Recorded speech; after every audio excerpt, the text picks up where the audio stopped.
টানা বেশ কয়েকদিনের হামলা, পাল্টা হামলা ও উত্তেজনার পর সম্প্রতি যুদ্ধবিরতিতে পৌঁছেছে ভারত ও পাকিস্তান। এরপর উভয় দেশের মধ্যকার সামরিক উত্তেজনার পারদ আপাতত কমলেও দুই দেশের নেতাদের বক্তব্যে এখনও যেন উত্তাপ ছড়াচ্ছে। ওয়ালটন আবারও মিলিয়নিয়ার অফারে ওয়ালটন ফ্রিজ কিনে আপনিও হয়ে যেতে পারেন মিলিয়নিয়ার। আবারও পাকিস্তানকে কড়া হুঁশিয়ারি দিয়েছেন ভারতের প্রধানমন্ত্রী নরেন্দ্র মোদী। সোমবার গুজরাটের ভুজে এক সমাবেশে ভাষণ দেওয়ার সময় পাকিস্তানকে সন্ত্রাসবাদ থেকে বের করে আনতে সরাসরি দেশটির জনগণের প্রতি আহ্বান জানিয়েছেন মোদী। পাকিস্তানিদের উদ্দেশ্যে তিনি বলেছেন, তোমরা রুটি খাও, না হলে আমার বুলেট তো তোমাদের জন্য আছেই।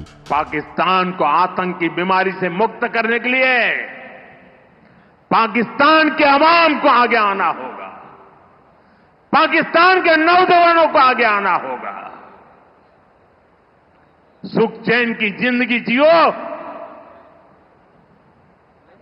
रोटी खाओ, वरना मेरी गोली तो है ही।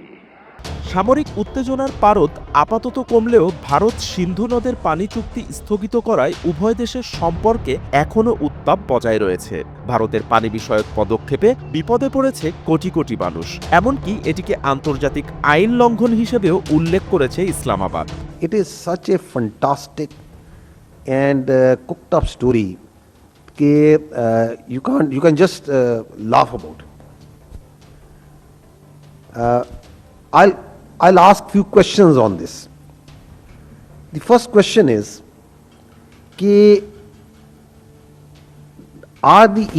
is the Indian government and the armed forces, are they living in 18th century or 21st century?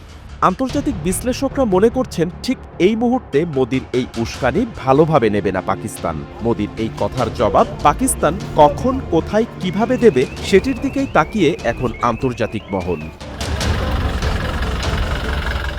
Bappi Khan, SA TV digital.